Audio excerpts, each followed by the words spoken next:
and welcome to the Learning Zone. In this session, I want to talk about instruction, training, learning. Is there a difference? Does it really matter? Well, there's most definitely a difference, and it most certainly matters to the impact that you can have in your interventions.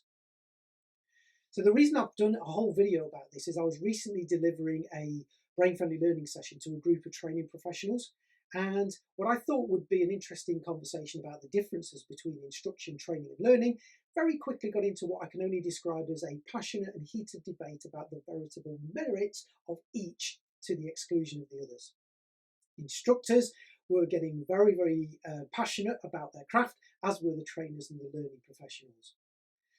So what I want to do is I want to talk about why we get ourselves tied up in knots, because in my view, there is nothing wrong with each of those three disciplines. When used appropriately, they are brilliant and incredibly impactful.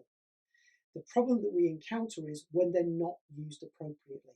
And how do we get into a place where we could use one inappropriately? Well, for me, it was what was uncovered in that conversation. It's what we focus on the what they are as opposed to what they're there to achieve, the outcome that we want. So let's talk about what we mean by each of those terms. Now, let's start with instruction.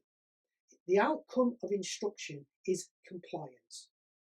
So when we want to give people instructions and we want to give them information, facts, data so that they can stay safe and follow procedures and do things how we want them to do, instruction is the perfect vehicle. It relies heavily on an expert at the front of the room and is quite a passive receive for the learner.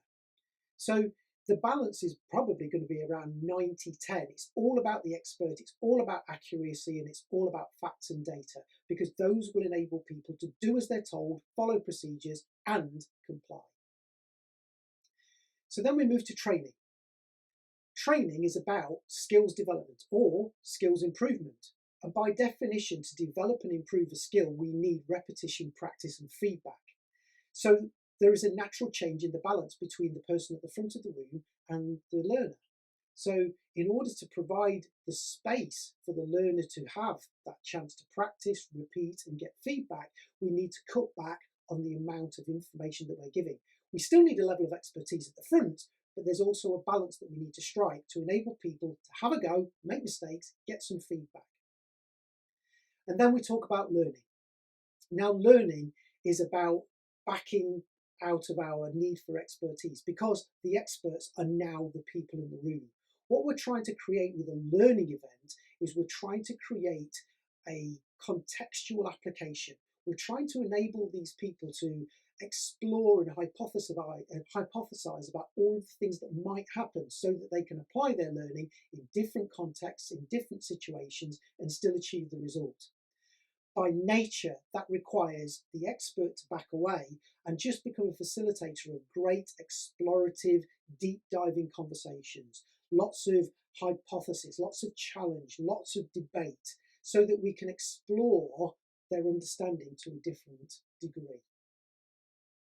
So, what is running through the heart of all of those three? For me, it's cognitive load.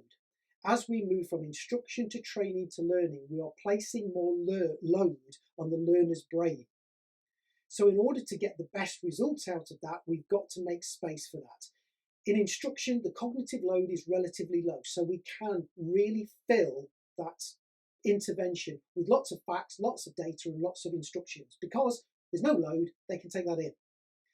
When we're asking them to take that information and then translate that into a physical skill or a manifestation, there is an increase in load. So what we then need to do is we need to reduce the amount of information that's going in and replace that with space to practice and receive feedback. But when it comes to learning, we're relying on imagination, discussion, debate, emotions, or hypothesis, and that increases the load. So by definition, we need to have less content, more discussion. And this is when we use these things inappropriately, because what we tend to do is we tend to have a favoured approach. Instructors will always want to instruct. Trainers will always want to train. Learning providers will always want to create a discussion or learning. So when we try to create a learning environment to achieve compliance, what we tend to have is overly discussive and tend to meandering content that really doesn't give people clarity. Likewise, if we create a learning event like an instruction event, what we tend to get is an overly stuffed, brain bursting and relatively boring session. So what are the keys for this? Well, if you're doing instruction, I would say lots of content, but in short, bite-sized chunks. The brain can only process so many pieces of information, so do that in lots and lots of short, impactful instructor sessions. When it comes to training, the important part of that is the confidence and the safety to go out and try and practice. So what we need to do is create space where we can do a little bit of input, but more importantly, go and hold their hand and go and give them the opportunity to practice. So a nice balance. And when we're creating a learning event, that's all about discussion, challenge, and psychological safety. We've got to be brave and we've got to go into uncharted territory.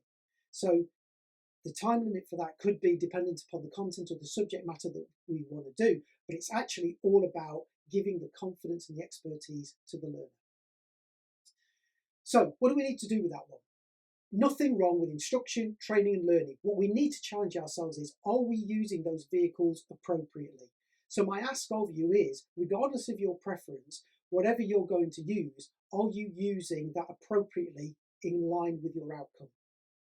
And then once you've gone to your outcome and you've chosen the right vehicle, are you getting the best from each? Are you creating smaller bite-sized instruction?